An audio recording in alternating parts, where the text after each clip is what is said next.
Chi-Yu is hands down my favorite human. I don't know the other humans that's coming after him, but this dude is a G. Backstory was so sad though. I ain't gonna lie, I teared up a little bit, bro. I'm a man enough to say I teared up a little bit. So episode 4 of Records of Ragnarok, we get to see Chi-Yu backstory. The whole episode was mostly his whole backstory as a kid when he's growing up in enemy territory and everyone hates him and he's just like has this fake smile. He's always trying to be nice to everyone. And then finally he gets this guardian. And this guardian's this girl, right? And at first she seemed like another person who's gonna hate on her or whatever. But then she sees how everyone treats him and how nice the dude is. He has really good manners for being only 7 years old. But later on she starts to like this kid, like really kind of weird way, but like as a son type of mother type of bond. One time they were at this market and they were getting stuff and everyone was hating on him, whatever. And they go back home, and after they go back home, he has all these marks over his body. And he explains that I like get people's feelings, and when I feel like they feel this thing toward me, like it kind of comes off in my body and whatever. So and then she kind of like helped him like express his feelings, like you shouldn't feel this way, like it's not your fault. You should live the way you want to live. And he was like, at that moment, he's finally able to like feel vulnerable and cry. So he like just cries his heart out. I ain't gonna lie to you, it made me emotional, bro. Then the next morning he wakes up and she gives him that band that he wears over his head, bro.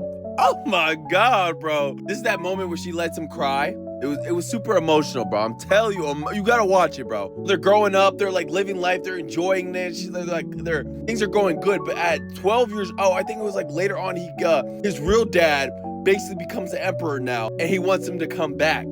So now he's a prince, and she's like on the carriage ride with him, but she's not gonna go with him to the new country that he's at. I mean, the new city. But before they could reach the border, these people from the country that he was housed in, they wanted to attack him, and they killed all the guards. And his guardian, went to go protect him.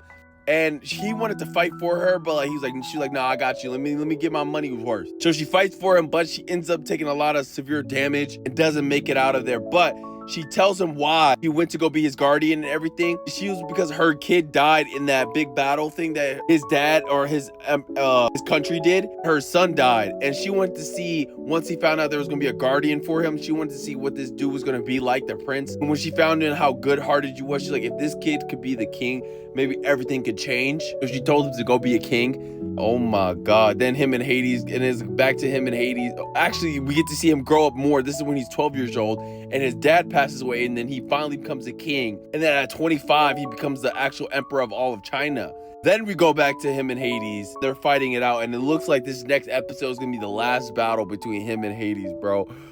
Chi-Yu has to win, bro. I'm on Chi-Yu's side, bro, all the way.